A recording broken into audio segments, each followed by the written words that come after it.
For this demo, I'm starting with one of the older themes that I originally promoted when I launched the Toastmost service. It has some options that you can change by clicking that Customize button in the upper left there.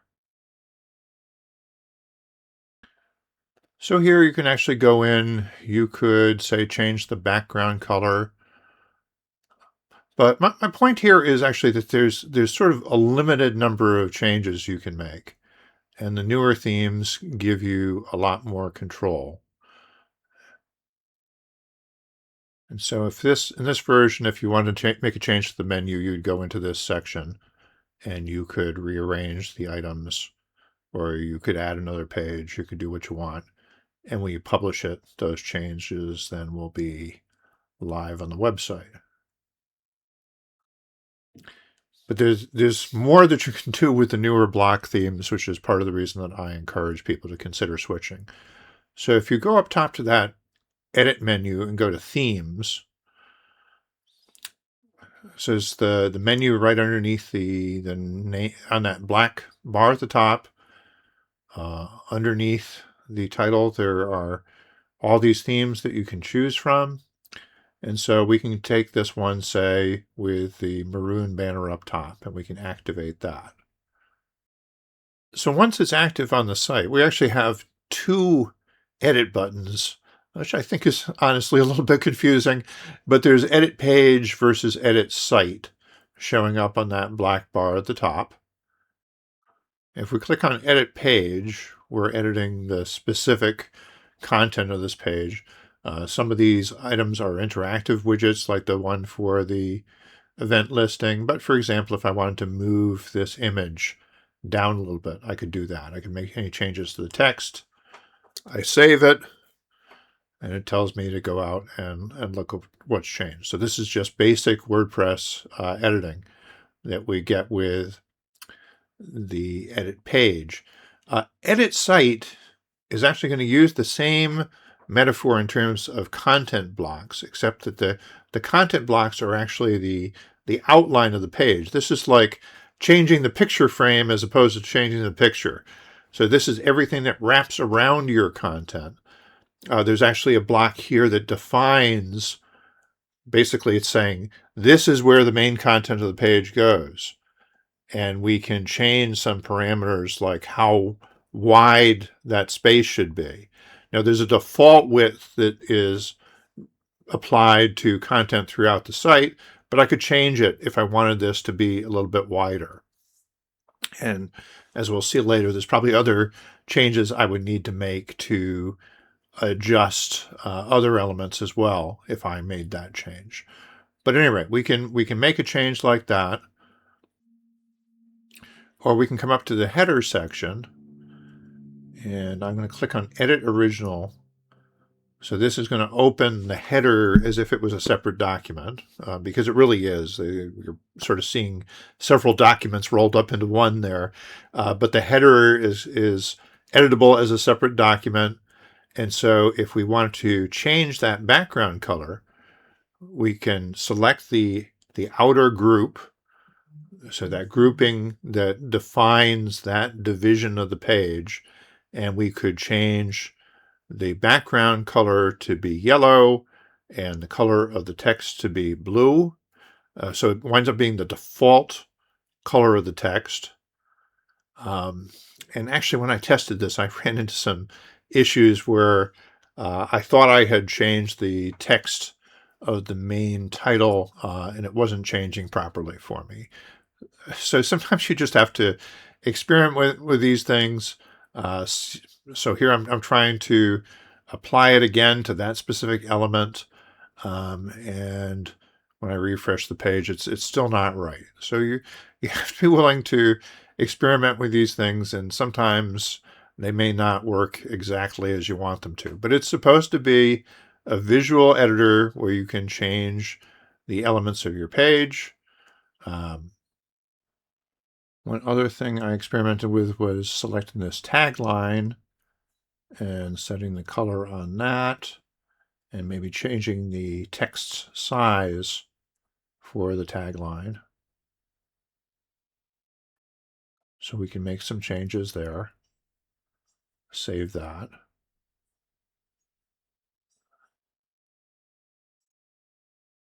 I'm still not getting quite the effect that I want, so I think I'm going to go back to one of those dark backgrounds like I had previously. So we need to select the group, which is where the color is applied, and I will change the background to be what we had originally, that dark maroon, and make the text white. And I'd also change the color of the tagline. And now when I refresh the page, we have something that looks better, or at least consistent.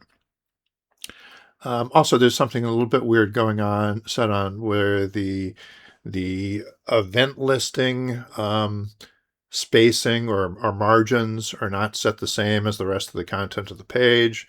I probably could change the spacing of that event listing block, but I could also go back and put the content area back to be the default content area width. So we'll back out of this.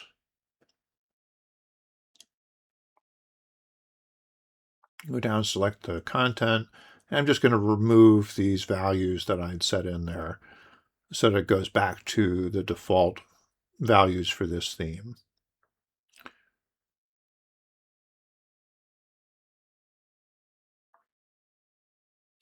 All right, and part of the reason these themes, by the way, have sort of a skinny center column is they're meant to flow nicely between being viewed on a desktop and being viewed on a phone, which sometimes is not as true for something that has a sidebar. However, there is some what's called responsive design support in WordPress where you can have things adjust automatically. Here I'm showing how I can go into the menu and add an additional page. So I added a new page called New Page. And I said to go ahead and publish that, even though it's going to be blank right now. And I can move it to where I want it to be. If I go out and refresh the site, we'll see now we have a new page. And we can go in and add some content to that by going to Edit Page. Actually, it volunteers to insert one of these elaborate layouts. Now, you can click right past that, just cancel on it. But sometimes those might be handy. So you can also add in your text manually above or below that.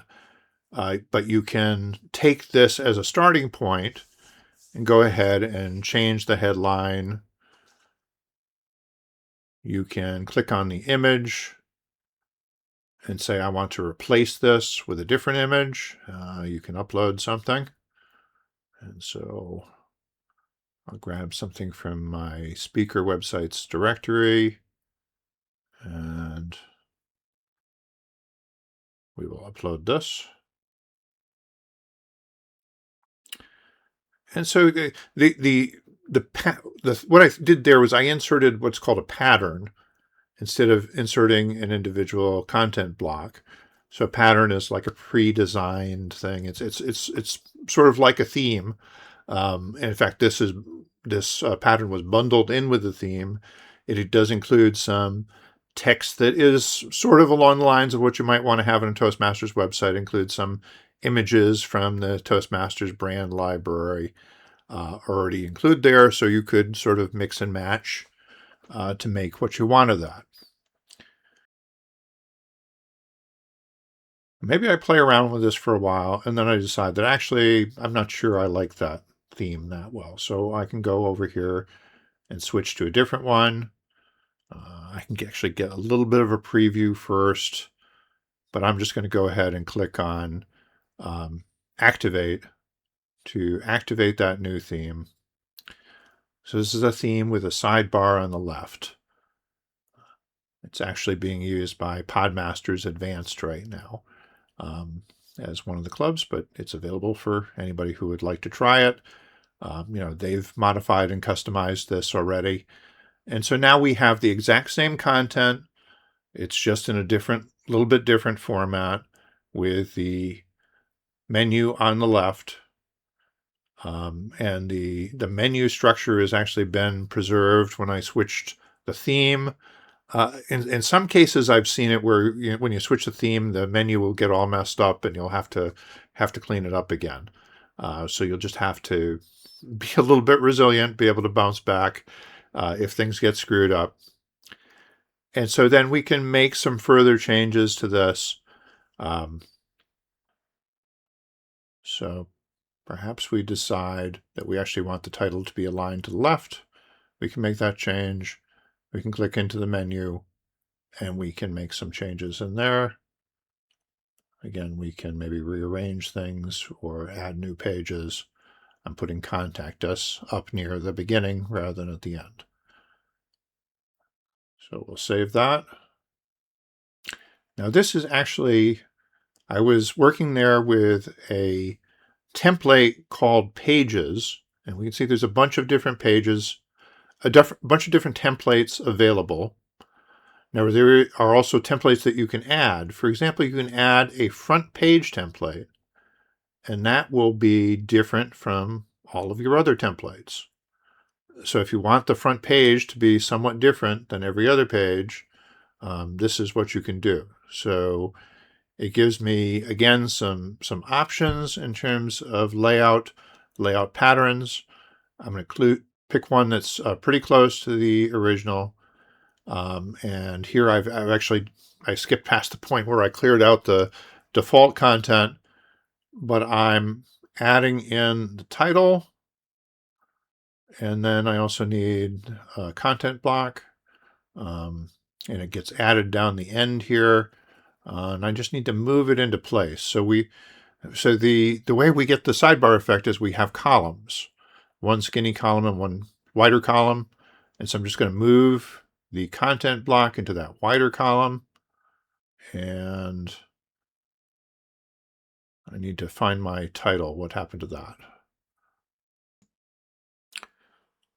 So now I have my title and my content block, but I'd like to make this a little bit fancier, actually. I'm going to add what's called the cover block. And the cover block allows you to embed other elements inside an image. So I'm going to insert the cover block.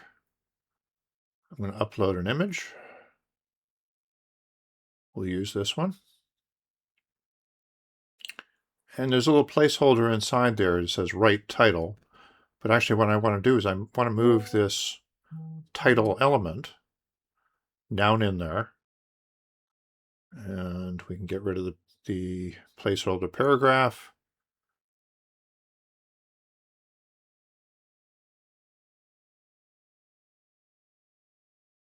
Align this to the center. I'm going to make that a heading 1. And I could also make some adjustments to the size of it to be what I want.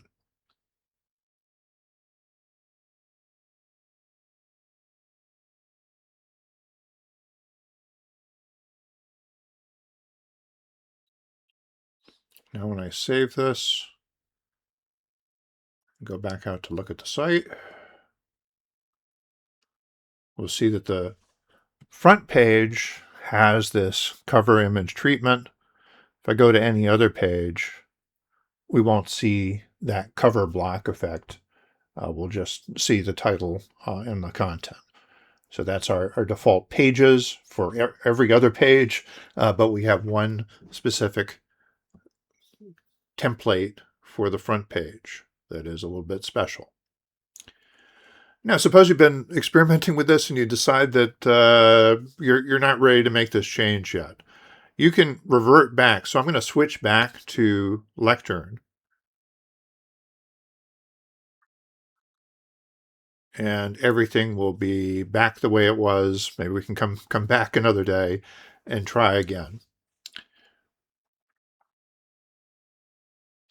I'll show you one other little trick which is to use a plugin I created. So you can go to your plugins tab and search for Quick. It's called Quick Playground. And Quick Playground allows you to launch your website or relaunch your website into a virtual environment that includes a different theme, can include other, it could include different plugins too. But it's a way of experimenting without making a commitment to a new theme. So you can experiment this way. So I've selected the big cover 2024 theme, and it comes back and says I can go to Playground. So I click go to Playground. And what this does is this is not altering my live site at all, at least not until I tell it I want it to.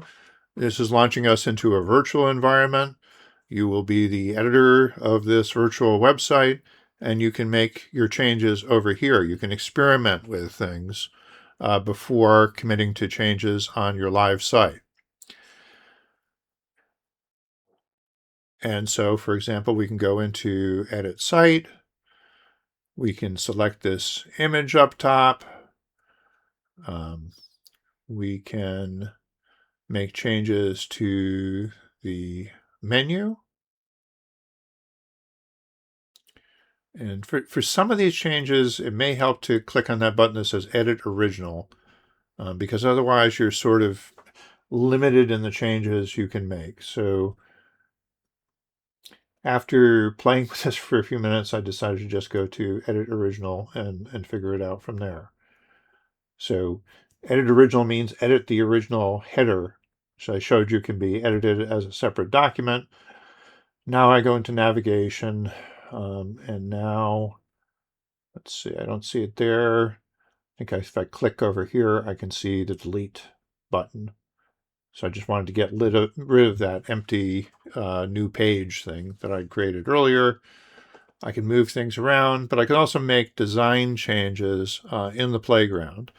And again, if somebody happens to come to my website while I'm making all these changes, they're not going to see that things are under construction or under reconstruction. So this can be a way of experimenting in this title. So we could change that image if we wanted to by clicking on Replace, but I could also set some other styling parameters.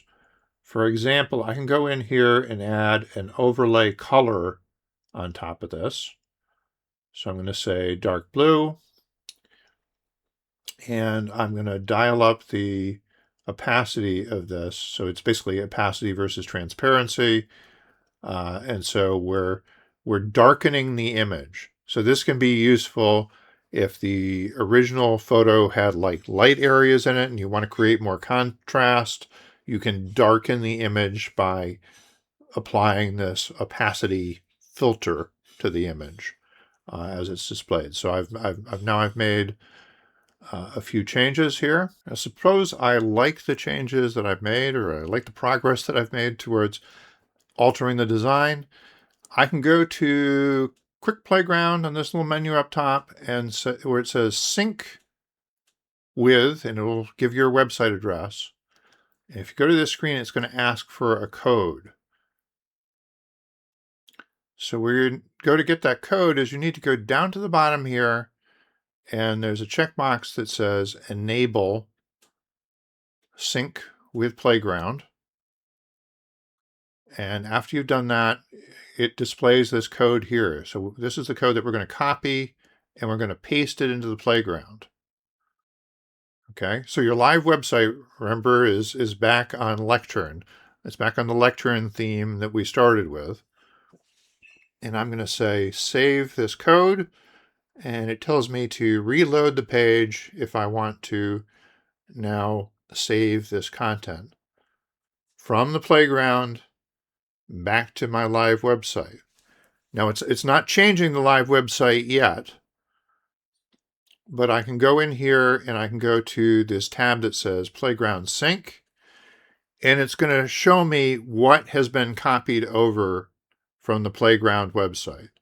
And so I can check off the options, and this is supposed to give you some fine-grained control, but you might just want to check them all off and see what happens. So we're going to copy over the text, which is actually the text of the header, or the text or the code of the document header, where we applied that opacity and some other changes. And I'm also going to check down the bottom where it says switch theme. I want to switch my live website theme to the one that was active in the playground by checking that box.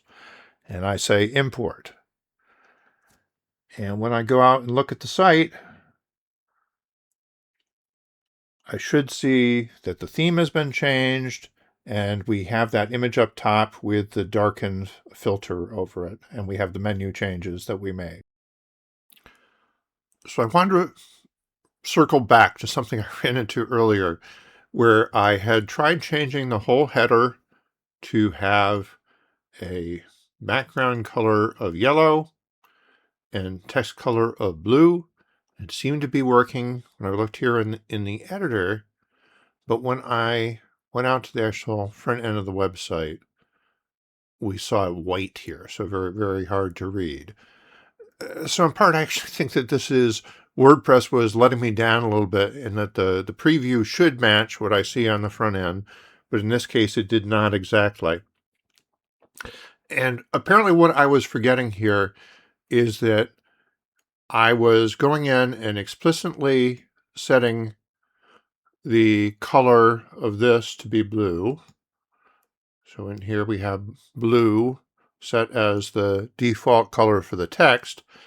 However, this component actually, in the original theme setup, actually had the link color also specified. So there is a separate color for links, and you can have a default color for the link, and you can have a separate color that is displayed when the link is hovered over. And actually, I think if I just cleared these values, we should get the default color. So for the I had set up the default for this whole region. I did have the link color set here to blue. And for fun, we could set the hover color to be true maroon. Now on the front end, aha, now it's blue.